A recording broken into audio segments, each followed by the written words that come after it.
Hey everyone, welcome back to Corporate Decoder, the place where we decode the language of big business so you don't have to. Today, we're diving into a document that might sound like a snooze fest on the surface, but trust me, there are some interesting twists when a company starts borrowing money and giving away pieces of their future. This time we're looking at a report from T-Stamp Inc., filed July 2025. In short, they borrowed a decent chunk of cash, but the terms of the deal, well, let's just say they might be singing the blues later if they don't hit their targets. Are they making a smart move to grow or digging themselves into a hole? Let's find out. If you're excited to get straight to the heart of this corporate filing, make sure you're subscribed. We've also got a Discord community linked below for discussing these kinds of analyses. I encourage you to check it out. So what's the main story here? T-Stamp, or IDI as it's known on the stock market, got themselves a loan. More specifically, they entered into what's called a note purchase agreement with Streeterville Capital LLC. Think of it as a fancy IOU. This agreement basically says T-Stamp issued a secured promissory note, which we'll just call the note for simplicity, to the investor Streeterville Capital for a little over $2 million.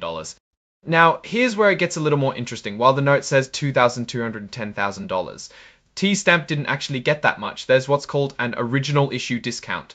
Ida D says it's $200,000. On top of that, T-Stamp agreed to pay dollars and dollars to cover the investors' legal fees and other costs. All in all, T-Stamp only received $2,000 even though they owe $2,000 to cover the investors' legal fees and other costs. All in all, T-Stamp only received $2,000 to cover the investors' legal fees and other costs. All in all, T-Stamp only received $2,000 and even though they owe $2,000 to cover the investors' legal fees and other costs. All in all, T-Stamp only received $2,000 and to cover the investors' legal fees and other costs. All in all, T-Stamp only received $2,000. Even though they owe $2,021 to cover that, T-Stamp agreed to pay $10,000 to cover the investors' legal fees. And the other costs, all in all, T-Stamp even are the tops. All in all, T-Stamp $1,000 to cover the investors' legal fees and other costs. Speaking of interest, this note accrues interest at 9% per year, and it's due in just over a year.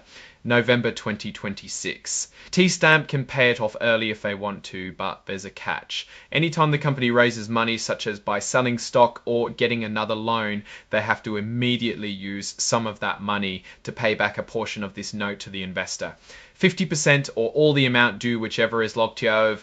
Here's where things get even tighter for T-Stamp. Starting in March 2026, the investor can demand that T-Stamp pay back a certain amount each month. If T-Stamp doesn't pay that amount, they have to pay the difference, pretty much a penalty, plus an exit fee. Yes, there is also an exit fee. More on that in a moment. Mandatory prepayments do not satisfy those redemption obligations, meaning they can't pay it off early, even with incoming money, and it won't count towards the monthly requirements.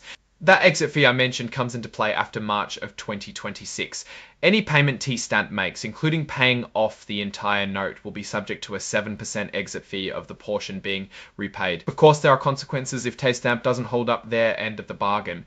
The note includes a bunch of default trigger events. If any of these things happen, the investor can declare T-Stamp in default, meaning they want their money back immediately. These include things like not making payments on time, going bankrupt, or doing a big business deal like merging with another company without paying off the note first. It also includes being in breach of any of the dozens of covenants or other agreements in the note, such as not making misleading claims. All in all, this is a pretty bad note to fail on.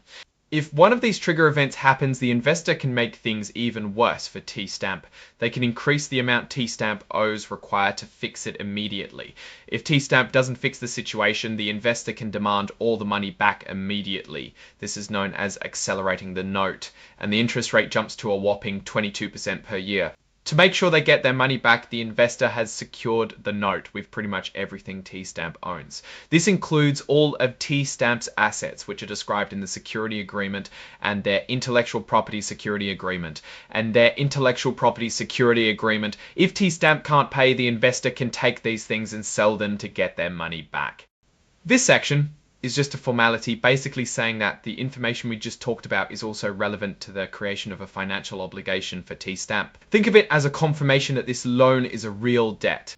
Finally, the report lists all the documents related to this deal as exhibits.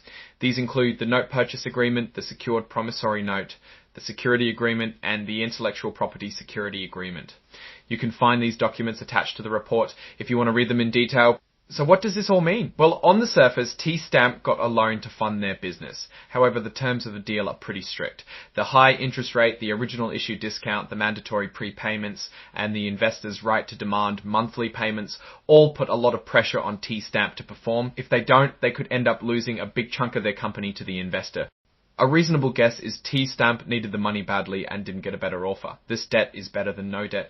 It all depends on how T-Stamp uses this money. If they can use it to grow their business and generate enough cash flow to meet these obligations, then it could be a good move. But if they can't, they could find themselves in serious trouble. T-Stamp's strengths seem to be in securing deals and their intellectual property. Some weaknesses are that they needed to obtain the financing in such a way that they did, and that now their hands are tied regarding financial obligations. Alright, that's our breakdown of T-Stamp's recent borrowing.